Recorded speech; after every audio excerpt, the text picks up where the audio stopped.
All right, hello wine drinking people. Today is August 18th. Finished up a great tasting last night with Calera wines. And we'll be talking about that and what I drank yesterday. A few days from now, we're getting backed up here. You know, the event we're talking about today happened last week. We had 4 events last week. This is the first one I'm getting around to covering. But I promise you folks, we'll take care of everything in due time.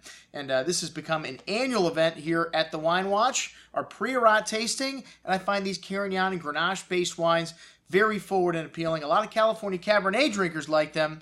And it's become a very popular event here. We had 2 of the 5 original wineries in the Priorat. You know, when we're doing a tasting at the Wine Watch, we're bringing out the big guns. And, of course, Clos Erasmus, the 2007, one of the wines that we showed, and the Clos Martinet, awesome stuff. And everything else that night showed really well. Some of the surprises of the night, well, we had a surprise price reduction, which we always like to hear that word, price reduction, especially when you're talking the range of 50% or more off. And the first winery featured by Unfinded Unfilters Wine, that's what I'm talking about. This is one of the older wineries in the Priorat. It was started by the Carthusian monks, like in the 15th century. Like a lot of the winemaking history of Spain, this area goes pretty far back. But when you're talking about the recent history of fine wine in the Priorat, you're talking 20 years. You know, it's only 20 years ago that the original 5, 1989 through 1991, for 3 years, worked together and made their wine at one facility, shared their grapes, and then talked the rest of the world. Well, Rene Barbier was really the leader in terms of getting everyone else involved and saying, you guys got to come and check out and see what's going on here. But some fabulous wines now being made in the Priorat. And this winery, even though the first one, the La Perla de la Priorat, even though it's been around for several hundred years, the current reincarnation happened in 1998.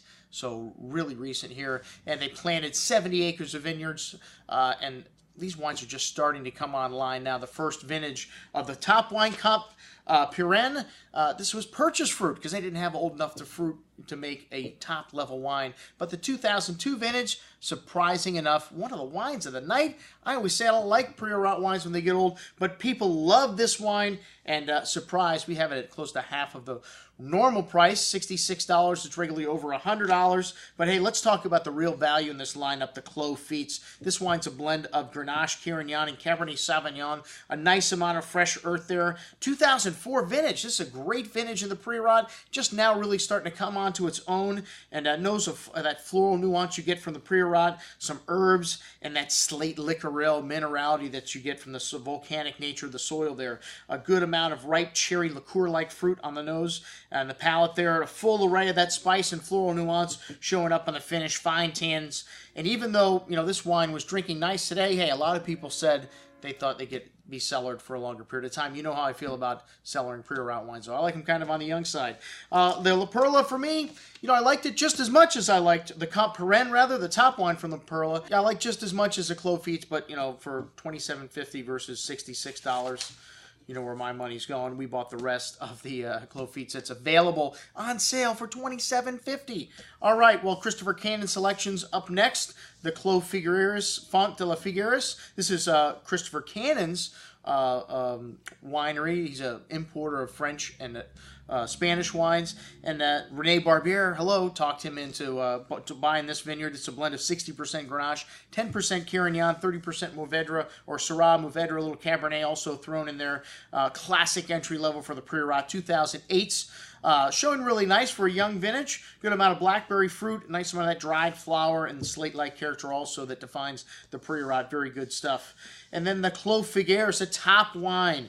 This wine's a blend of Grenache, Carignan, and plus some Syrah and Mourvedre and a little Cab, which a lot of people have planted Cabernet, Syrah. I don't see too much Mourvedre, though, in the Priorat. That's kind of new. This wine, really dark purple, definitely more dense. 2007, a really fresh, bright vintage, Asian spices, a little lavender, herbs. Really nice bottle of Priorat, and drinking pretty good for a young wine. These 2007 have this lovely freshness and forward nature to them. All right, and then the Clos Mogador, one of the original 5 here. This wine, thick blackberry, black cherry fruit on the tongue, a host of that black licorice and slate-like wildflower nuance as well. Big and chewy and smooth and velvety tannins, firm acidity, A lovely dark spices and incense on the finish. Most excellent juice. 2007 Clos Mogador. All right, Anthony Pannoni had a nice lineup, and some of these things also dramatically reduced because, hey, he doesn't sell Eric Solomon anymore. So the Moston Compote, Tinto Priorat, little smoky character to that, little dried meat-like aroma, dark cherry, sun-dried fruit almost to the nose, sweet berry fruit, really forward. A nice balanced wine. 2007, again, really fresh and showing pretty nice right now. Excellent juice at $28.50.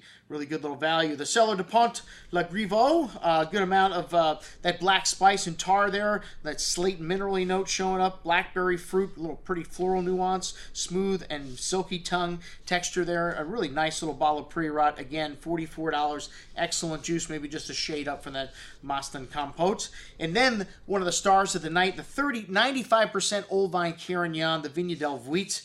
Man, really intense bouquet here. Blackberry fruit, fresh mint, herbs, along with a host of violet, lavender, exotic spices. Really classic bouquet there. And that ripe, exotic blackberry fruit, man. Almost fluorescent in color. Really smooth, velvety tannins. A load of spice and floral nuance. Bodegas Mas Alta La Cruz, this is supposed to be their top level wine, and this is dramatically discounted, but still did not get my vote for one of the wines of the night. Had a red cherry liqueur-like fruit on the nose, dried kind of cherry, soy, Asian spice thing, but it was a little bit dried up at the end, not really very expressive, and for me, you know, for $69 even overpriced.